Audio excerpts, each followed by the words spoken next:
Hey guys, welcome back to the channel. So today I'm working on the Nissan Pathfinder and I need to service these rear brakes.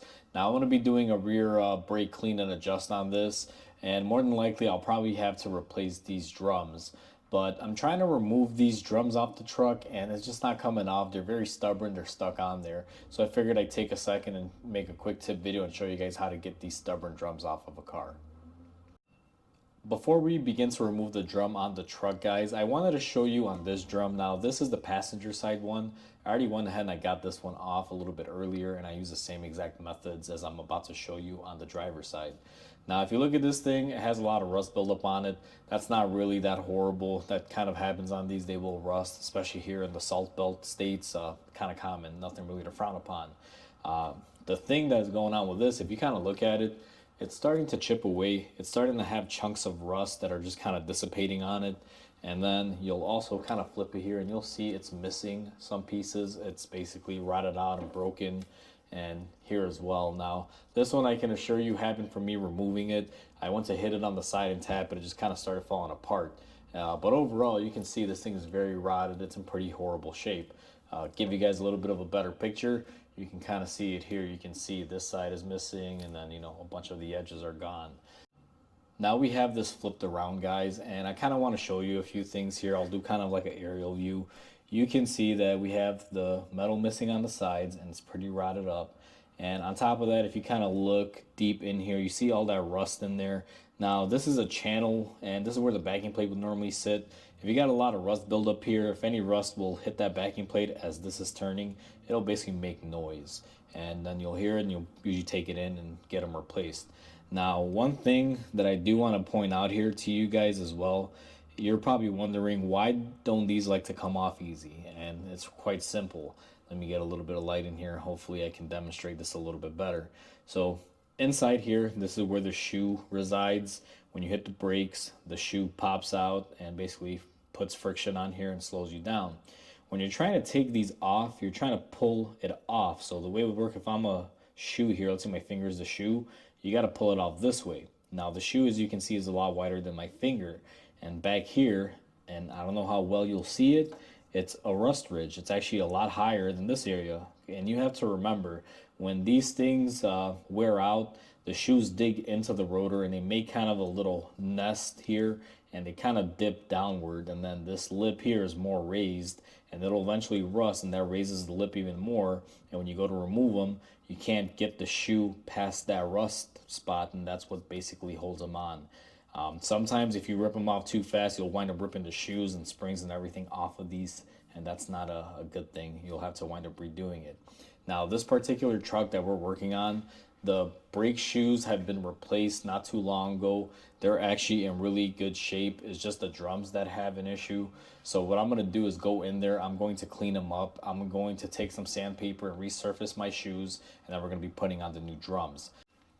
I have you guys zoomed in on the drum on the truck, and I just want to show you a couple techniques here and a few things that manufacturers build into these things with the idea of having them removed without damaging them in mind. So the first way that you can get this off, if you're going to be replacing the drum and you're not going to be reusing it, just take your hammer and just go to town. You want to start hitting it, kind of along the sides here, working it free and breaking it loose. And then once you do that, you can come up here at an angle, and you got to be careful not to hit your backing plate, but you can just tap the actual drum and kind of go in a circular pattern. For every hit that you do, if I start hitting it here, I'm going to go on the opposite side and then just kind of go in a star pattern or circular motion. And the same goes if you're going to be tapping it from the back side. However, if you do tap it from the back side, be careful, do not damage your backing plate.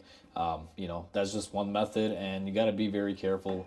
Like I said, the main thing here is if you're replacing the drum, you don't want to damage that backing plate, because that thing is not replaceable, at least not easily. The other method that I like to use that really should work, but it won't work every single time. It really depends on how bad your rotor is rotted up. But if you notice, you have two holes right here.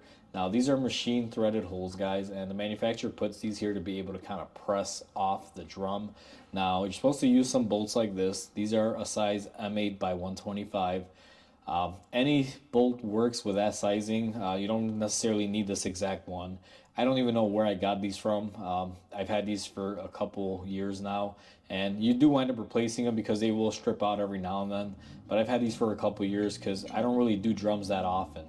And what you're going to want to do is take this and you can easily just thread it in here. Now, sometimes it can be a little bit difficult because these holes will have a little bit of rust in them. But as you can see here, you can thread these in right there and they'll be kind of tough. Now, the way that I like to use this method is I don't just put two bolts here and I tighten them down and hopefully hope it comes off. I'm going to show you guys how I do it. So once your bolts are in there, you're going to want to go ahead and very slowly tighten them. Now, you don't have to go crazy here. You kind of do a quarter turn on each. And yes, I am using my impact gun. You could use a ratchet if you want, but this is just a lot quicker. And what I do is I just alternate them. Now, this one is actually working really, really well, guys. Typically, if you're alternating these back and forth, you're trying to get even pressure on it and trying to rock it back to pop out. Now, this one I feel will come off just by me doing this. In some instances, it'll kind of stop, let's say, right about here, and you'll have a little bit of a gap here. Now, what you can do when you have that gap there is one of two things. You can take a screwdriver or a pry bar and put it in here and just kind of put some pressure to pop it off, kind of like this. And you can see mine will come off. It's not really seized on as bad as the other side was. Now, if this method doesn't work for you, what I would do is once you have some pressure on these bolts and it's pulling it out, you can actually take your hammer and very carefully start hitting it again just to kind of shake and vibrate things loose. And sometimes you got to use a mixture of these processes, guys. I've had drums like this where I have it at this point and it doesn't want to come off and it's tensed up. And I'm coming in here with my pry bar and I'm tapping it in with a hammer. And then I'm holding some pressure as I'm coming in here and tapping it to get it loose. And, you know, just working a bunch of different methods to try to get them off. One thing you always want to be mindful when you do this, and let me turn on my light here. I'm going to have to move the camera to show you.